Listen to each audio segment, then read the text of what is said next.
Hello aspirants, welcome back to Aptrex with Manik. அரசு வேலை உறுதி. ஸோ பாண்டிச்சேரி கவர்மெண்ட் கிட்ட இருந்து இபி டிபார்ட்மெண்ட், அதாவது மின்துறையிலிருந்து ஒரு சூப்பரான ஜாப் ஆப்பர்ச்சுனிட்டிங்க. ஜூனியர் இன்ஜினியர் எலக்ட்ரிக்கல் அப்படின்ற ஒரு சூப்பரான ஒரு டெக்னிக்கல் ஜாப்க்கு டைரக்ட் ரெக்ரூட்மெண்ட். எந்த ஒரு எக்ஸ்பீரியன்ஸும் தேவையில்லை. நீங்கள் வந்து எலக்ட்ரிக்கல் இன்ஜினியரிங்கில் ஒரு டிகிரி முடிச்சிருந்தா போதும், ஓகேவா? ஃபார் எக்ஸாம்பிள், பிடெக்ல ஒரு ட்ரிபிள் முடிச்சிருந்தா போதும், ஓகேவா? இல்லை பிஇல ஒரு ட்ரிபிள் முடிச்சிருந்தா போதும், ஓகேவா? ட்ரிபிள் முடிச்சிருக்கணுங்க. எலக்ட்ரிக்கல் அண்ட் எலக்ட்ரானிக்ஸ் முடிச்சிருக்கலாம், இல்லை எலக்ட்ரிக்கல் இன்ஜினியரிங் முடிச்சிருக்கலாம். But electronics and communication engineering not eligible, சரியா? இந்த எலக்ட்ரிக்கல்ன்றது கண்டிப்பாக இருக்கணுங்க. வெறும் எலக்ட்ரானிக்ஸ் அண்ட் கம்யூனிகேஷன் மட்டும் நாட் எலிஜிபிள். இதை ஃபர்ஸ்டே சொல்லிடுறேன். ஒன்று நீங்கள் டிகிரி முடிச்சிருக்கணும், இல்லை டிப்ளமா முடிச்சிருந்தாலும் ஓகே. டிப்ளமா இன் ட்ரிபிள்லாம் முடிச்சிருப்பாங்கல்ல, அவங்க வந்து 3 இயர்ஸ் எக்ஸ்பீரியன்ஸ் இருக்கணும். ஆனால் அந்த ரெலவெண்ட் கோர் ஃபீல்டில் எக்ஸ்பீரியன்ஸ் இருக்கணும். அதுக்கான ப்ரூஃப் வந்து நீங்கள் அனுப்பி வைக்கணும் இபி டிபார்ட்மெண்ட்டுக்கு, ஓகேவா? ஸோ இந்த 2 கல்வி தகுதியில் ஏதாவது ஒருத்தவங்க இருந்தீங்கன்னா நீங்கள் கண்டிப்பாக இந்த வீடியோ பார்க்கலாம். இல்லை அந்த கல்வி தகுதி இருக்கிற ஏதாவது ஒரு ஃப்ரெண்டுக்கு கண்டிப்பாக இந்த வீடியோவை ஃபார்வர்ட் பண்ணுங்கள். கண்டிப்பாக உங்களுக்கு யூஸ்ஃபுல்லாக இருக்கும். ஏன்னா இதெல்லாம் ரொம்ப ரேருங்க. இப்போ வந்து இந்த வருஷம் வந்து பாண்டியில் வந்து ஒரு பொற்காலமாக போயிட்டு இருக்கு, இந்த 2024-25ன்றது கவர்மெண்ட் ஜாப்பை பொறுத்த வரைக்கும். ஏன்னா எனி டிகிரி முடிச்சவங்களுக்கும் ரெக்ரூட்மெண்ட்ஸ் லைனாக போட்டுட்டு இருக்காங்க, யூடிசி, எல்டிசி, அசிஸ்டன்ட் அப்படின்னு சொல்லிட்டு. அண்ட் கோர் இப்போ இந்த மாதிரி இன்ஜினியரிங் முடிச்சவங்களுக்கும் ஜேஇ ஆப்பர்ச்சுனிட்டிஸ் கொடுத்துட்டு இருக்காங்க. லைக் சிவில் கொடுத்தாங்க ஃபர்ஸ்ட் பிடபிள்யூடி டிபார்ட்மெண்ட்டில். அடுத்து மெக்கானிக்கல் முடிச்சவங்களுக்கு மோட்டார் வெஹிக்கிள் இன்ஸ்பெக்டர் இப்போ ரீசெண்டாக கொடுத்தாங்க ஆர்டிஓவில், டிரான்ஸ்போர்ட் டிபார்ட்மெண்ட்டில். இப்போ பார்த்தீங்கன்னா எலக்ட்ரிக்கல் முடித்தவங்களுக்கு எலக்ட்ரிசிட்டி போர்ட்லேயே டிபார்ட்மெண்ட்லேயே வாய்ப்புகள் கொடுக்குறாங்க. ஸோ இவ்வளோ வாய்ப்புகள் இருக்குது.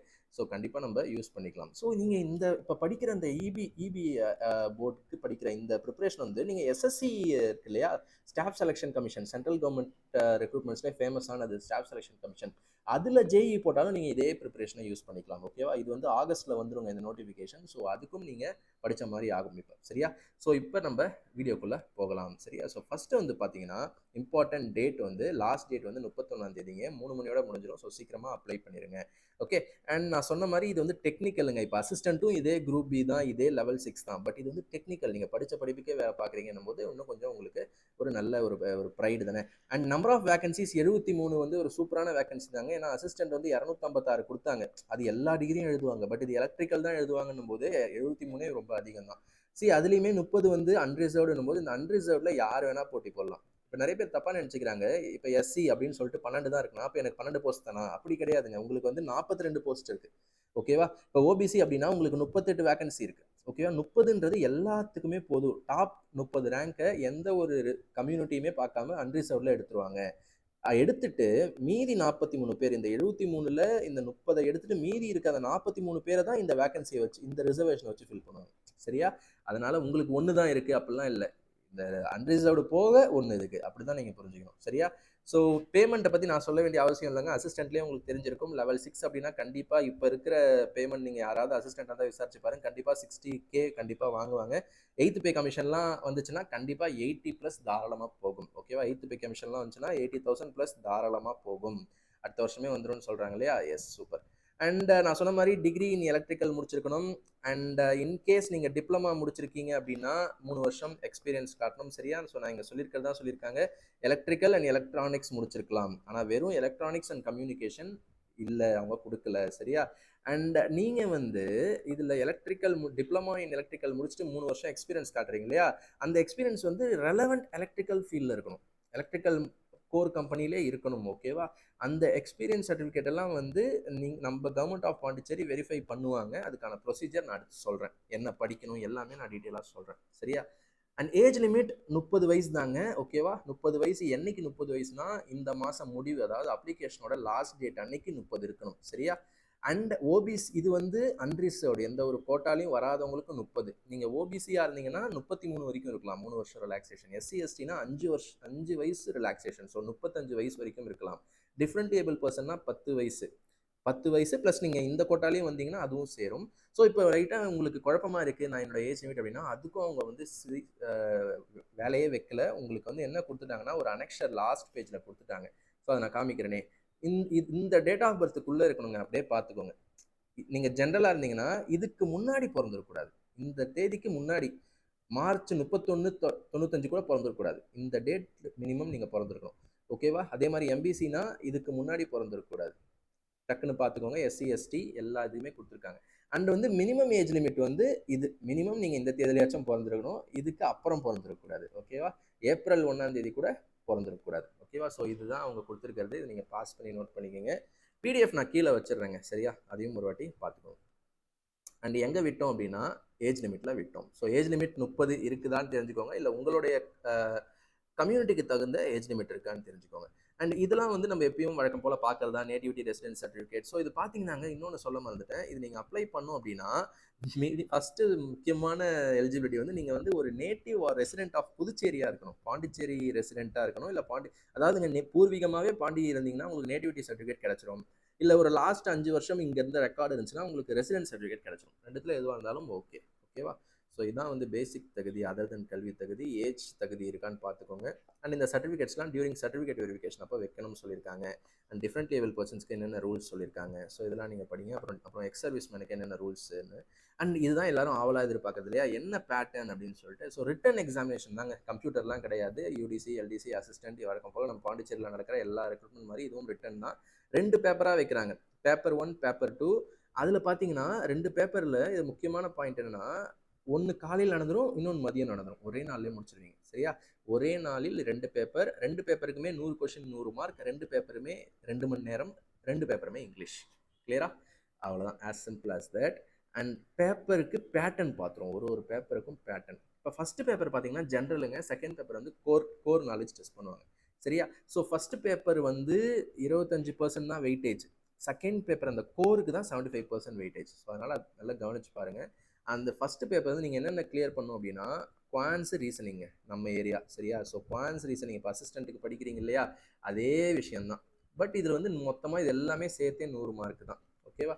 அதுக்கப்புறம் ஜிஎஸ்ங்க. இது எல்லாமே ஜிஎஸ். அதை பிரிச்சிருக்காங்க. Current affairs, polity, general studies, general சயின்ஸ்னு பிரிச்சிருக்காங்க. இது இங்கிலீஷு, இது வந்து computer science knowledge, computer knowledge. Okay, இது எல்லாம் சேர்த்து 100 மார்க் சொல்லியிருக்காங்க. ஸோ இது இப்போ நான் ஒரு முக்கியமான விஷயம் சொல்லிக்கிறேன். நீங்கள் குவான்சர் ரீசனிங் வந்து ஃப்ரெஷராக இருந்தீங்க அப்படின்னா நம்ம கோர்ஸ் இருக்குங்க. ஓகேவா? நம்ம கோர்ஸ் வந்து நானும் ஒரு கவர்மெண்ட் ஆஸ்பிரண்ட்டாக தான் இருந்து அண்ட் கவர்மெண்ட் எம்ப்ளாயாக ஒர்க் பண்ணி இப்போ ஆன்லைன் கவர்மெண்ட் எக்ஸாம் ஒரு கைடன்ஸ் மாதிரி பண்ணிகிட்ருக்கோம். அண்ட் முக்கியமாக ஒரு குவான்ஸ் அண்ட் ரீசனிங் கோர்ஸ் பண்ணிகிட்ருக்கோங்க. எல்லா எக்ஸாமுக்கும் தனித்தனியாக பண்ணிகிட்ருக்கோம். ஸோ நீங்கள் வந்து இந்த எக்ஸாம் நீங்கள் குவான்ஸ் அண்ட் ரீசனிங் படிக்கணும் அப்படின்னா நம்மளோட குவான்ஸ் அண்ட் ரீசனிங் காம்போ கோர்ஸை நீங்கள் எடுத்துக்கலாம். எப்படி எடுக்கணும் அப்படின்னா, நீங்கள் ப்ளே ஸ்டோரில் போயிட்டு ஆப்ட்ரிக்ஸ் வித் மாணிக் நம்மளோட சேனல் நேமை டைப் பண்ணுங்கள். ஓகேவா? நம்மளோட ஆப் வந்துடும். ஸோ நம்மளோட இந்த லோகோவிலே வந்துடும். ஸோ அது உள்ளே போயிட்டு நீங்கள் காம்போ கோர்ஸ் அப்படின்னு எடுத்தீங்க அப்படின்னா அதுக்குள்ளே இருக்கும் எல்லா டீட்டெயில்ஸும். சரியா?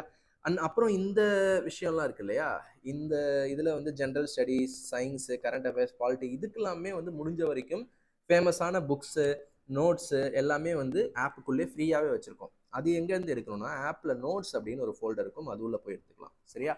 ஸோ இது ரெண்டுமே நீங்கள் நம்மளுடைய பிளாட்ஃபார்ம்லேருந்து யூஸ் பண்ணிக்கலாம். ஓகே, ஸோ கண்டினியூ பண்ணுவோம். இப்போ பேப்பர் 2 பார்த்தீங்கன்னா, ஸோ பேப்பர் 1க்கு 25% தாங்க. 75% மீதி. பட் அந்த 25% சாதாரணமாக இடப்படாதீங்க. இதுலேயும் நீங்கள் நிறைய ஸ்கோர் பண்ணிடலாம். ஸோ கோர்னும் போது நிறைய பேருக்கு தெரியாமல் கூட ரொம்ப நாள் முன்னாடி படிச்சிருப்பாங்க. இப்போ ஃப்ரெஷர்ஸுக்கு நல்லா தெரியும். பட் இதில் நீங்கள் ஈஸியாக இப்போ படித்து கூட 25% மார்க் எடுக்கலாம். ஓகேவா? அப்போ கோர் அப்படின்னும் போது நீங்கள் காலேஜில் படித்த புக்ஸ் தாங்க முக்கியமான புக்ஸு. ட்ரிபிள்இனாலே இப்போ ஃபேமஸாக உங்களுக்கு தெரியும்ல. இப்போ நான் வந்து மெக்கானிக்கல்னும் போது எனக்கு வந்து பிகே நாக்னா தெர்மோடைனமிக்ஸ்னா பிகே நாக் அப்படின்னு ஒரு ஃபேமஸ் புக் இருக்குது. அந்த மாதிரி ட்ரிபிள்இல ஒரு பேசிக் இந்த பாயிண்ட்டுக்கெலாம் என்னென்ன புக்ஸ் இருக்கோ அதெல்லாம் திருப்பி படிச்சுக்கோங்க. இல்லை காலேஜ் நோட்ஸ் யாராவது இப்போ படிக்கிறவங்க கிட்ட வாங்கி படிங்க.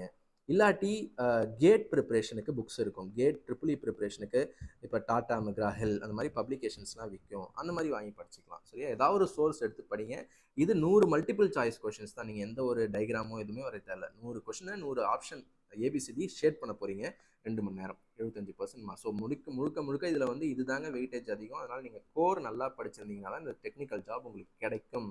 அண்ட் நெகட்டிவ் மார்க்கிங்கும் இருக்குது. அதனால் ஃப்ளுக்லலாம் அடிக்க முடியாது. கம்ப்ளீட்லி ஷேடிங் டைப் தான். சரி, அப்புறம் இதுக்கப்புறம் முக்கியமாக நான் சொல்ல வேண்டியது வந்து, நிறைய பேர் இந்த மினிமம் குவாலிஃபைங் மார்க்ஸை பார்த்து வந்து கன்ஃபியூஸ் ஆகிடுறீங்க. அதாவது மினிமம் குவாலிஃபைங் வந்து அன்ரிசர்வ்டுக்கு 30% எடுத்தால் கிளியர். அப்படி கிடையாதுங்க. இதெல்லாம் சும்மா ஒரு பேசிக் மினிமம் குவாலிஃபைங் தான். பட் இது வந்து government reserves the right to relax the qualifying மார்க்ஸ்ன்னு கொடுத்துருக்காங்களா. அப்படின்னா என்னன்னா, இப்போ கூட எழுதுறாங்க இல்லையா, அவங்களாம் சேர்ந்து காம்படிஷனை அதிகப்படுத்திட்டாங்க, எல்லாமே நல்லா பண்ணிட்டாங்க அப்படின்னா கண்டிப்பாக கட் ஆஃப் வந்து அதிகமாகிடும். இதை விட இல்லை கொஸ்டின் பேப்பர் ரொம்ப டஃப் அப்படின்னா கம்மியாகும். ஸோ அதனால் இதை மினிமம் குவாலிஃபைங் மார்க்ஸ்லாம் அந்த எக்ஸாமுக்கு தகுந்த மாதிரி மாறும். அதனால் அதை நீங்கள் ஒரு பாயிண்ட்டாக எடுத்துக்காதீங்க. சரியா? அண்ட் மோட் ஆஃப் செலெக்ஷன் அதே தாங்க, ரிட்டன் எக்ஸாம். அண்ட் இது முக்கியமான பாயிண்ட், இன்கேஸ் டை ஆச்சு, ரேர் தான் இது, 2 பேர் டை ஆயிடுச்சு மார்க் அப்படின்னா யாருக்கு வந்து அதிக வயசோ அவங்களுக்கு ப்ரிஃபரன்ஸ் கொடுப்பாங்க ஃபர்ஸ்ட். இல்லை வயசும் நீங்கள் 2 பேரும் ஒரே டேட் ஆஃப் பர்த்தில் பிறந்துட்டீங்கன்னா ஏபிசிடியில் யார் பேர் வந்து முன்னாடி வருதோ அது உங்களுக்கு ப்ரிஃபரன்ஸ் கொடுப்பாங்க. இது ரொம்ப ரேர் தான். அண்ட் டேட் ஆஃப் எக்ஸாம் பாண்டியில் தான். இப்போ இடம் பாண்டி தான். டேட் வந்து ஸ்டார்டிங் டென்டேட்டிவில் கொடுத்துருந்தாங்கல்ல அதுதான். அண்ட் எப்படி அப்ளை பண்ணும் அப்படின்னா, நீங்கள் டிகிரி ஹோல்டராக இருந்தீங்கன்னா சிம்பிள் ஆன்லைன் அப்ளிகேஷன் மட்டும் போதுமானது. இந்த வெப்சைட்டில் போயிட்டு ஆன்லைனில் மட்டும் பாண்டிச்சேரி கவர்மெண்ட் எக்ஸாம்ஸ்லாம் அப்ளை பண்ணுறதுக்கு ரொம்ப ஈஸியாக இருக்குங்க. ஈஸியாக நீங்கள் சிம்பிளாக அப்ளை பண்ணிடலாம். இல்லை நீங்கள் வந்து டிப்ளமா ஹோல்டராக இருந்தீங்கன்னா நீங்கள் ஆன்லைனில் அப்ளை பண்ணிவிட்டு, ஓகே நல்லா பாருங்கள், ஆன்லைனில் அப்ளை பண்ணிவிட்டு நீங்கள் அப்ளை பண்ண அந்த ஹார்ட் காப்பி இருக்குல்ல, அந்த அப்ளை பண்ண அந்த பிரிண்ட் அவுட் எடுத்துக்கணும். ஹார்ட் காப்பி அந்த பிரிண்ட் அவுட்டை எடுத்துக்கிட்டு அது கூட நீங்கள் உங்களுடைய டிப்ளமா டீட்டெயில்ஸ் இருக்குல்ல, சர்டிஃபிகேட் டீட்டெயில்ஸ், அதோடைய ஜெராக்ஸ் எடுத்து செல்ஃப் அட்டஸ்ட் பண்ணி வச்சிடணும். அண்ட் அது கூட நீங்கள் 3 வருஷம் எக்ஸ்பீரியன்ஸ் கேட்டாங்கல்ல, அதுக்கான டாக்குமெண்ட்ஸை நீங்கள் அதையும் ஜெராக்ஸ் எடுத்து செல்ஃப் அட்டஸ்ட் பண்ணி வைக்கணும். ஸோ புரியுதா? அப்ளிகேஷன், அப்புறம் diploma certificate and experience certificate இது 3த்தையும் செல்ஃப் அட்டஸ்ட் பண்ணி இந்த அட்ரஸ்க்கு போஸ்ட் பண்ணணும். ஓகேவா? போஸ்ட் பண்ணி மேலே உங்கள் லெட்டர் மேலே இந்த application for the post of அப்படின்னு சொல்லி நல்லா பெருசாக அழகாக டைட்டில் எழுதி அனுப்பணும். இது நீங்கள் அனுப்பலை அப்படின்னா, நீங்கள் ஆன்லைனில் மட்டும் அப்ளை பண்ணிங்கன்னா டிப்ளமா ஹோல்டர்ஸ் ரிஜெக்ட் பண்ணிடுவாங்க. நீங்கள் டிகிரி முடித்தவங்க எதுவும் அனுப்ப தேவையில்லை, ஆன்லைன் அப்ளிகேஷன் போதுமானது. பட் டிப்ளமா ஹோல்டர்ஸ் உங்களுடைய நீங்கள் உண்மையிலேயே 3 வருஷம் ஒர்க் பண்ணியிருக்கீங்களான்னு செக் பண்ணுறதுக்கு இந்த ஃபோட்டோ காப்பியும் அனுப்ப சொல்கிறாங்க. புரியுதா? ஸோ அதுக்கு உங்களுக்கு எக்ஸ்ட்ரா தேதியும் தராங்க. ஸோ 31ஆம் தேதியோட அப்ளிகேஷன் முடிஞ்சிடும். பட் அந்த டிப்ளமா ஸ்டூடெண்ட்ஸுக்கு மட்டும் அடுத்து 8 நாள் தராங்க. 8ஆம் தேதி வரைக்கும் நீங்கள் அனுப்பிச்சிக்கலாம் 3 மணி. ஸோ அதுவும் சீக்கிரமாக அனுப்பிச்சிடுங்க. இது முக்கியமான பாயிண்ட்டு. அண்ட் இதுக்கடுத்து என்ன முக்கியமான பாயிண்ட் இருக்குன்னா, இதெல்லாம் நார்மலாக உங்களுக்கு தெரிஞ்சது தான், நான் ஸ்க்ரால் பண்ணிடுறேன். அண்ட் முக்கியமானது அப்படின்னு பார்த்தீங்கன்னா, ஏதாவது ஹெல்ப்லைன் இதை பற்றி உங்களுக்கு டவுட்ஸ் இருந்துச்சுன்னா அதுக்கும் நம்பர் கொடுத்துருக்காங்க. அண்ட் அவ்வளோதான் ஆஸ்பிரன்ஸ். ஸோ நான் எல்லாமே சொல்லி முடிச்சிட்டேன். உங்களுக்கு எதாவது டவுட் இருந்துச்சு அப்படின்னா கமெண்ட் பண்ணுங்கள், இல்லை டிஸ்கிரிப்ஷனில் இருக்க என்னோட வாட்ஸ்அப் லிங்க்கு கிளிக் பண்ணி வாட்ஸ்அப் பண்ணுங்கள். நம்ம டீம் உங்களுக்கு கண்டிப்பாக ஹெல்ப் பண்ணுவாங்க. ஸோ கண்டிப்பாக குவான்ஸ் அண்ட் ரீசனிங் கோர்ஸ் வேணும் அப்படின்னா நம்மளோட ஆப்பை இன்ஸ்டால் பண்ணிட்டு எந்த ஹெல்ப்பாக இருந்தாலும் வாட்ஸ்அப் நம்பருக்கு கேளுங்க. All the best for all your exams.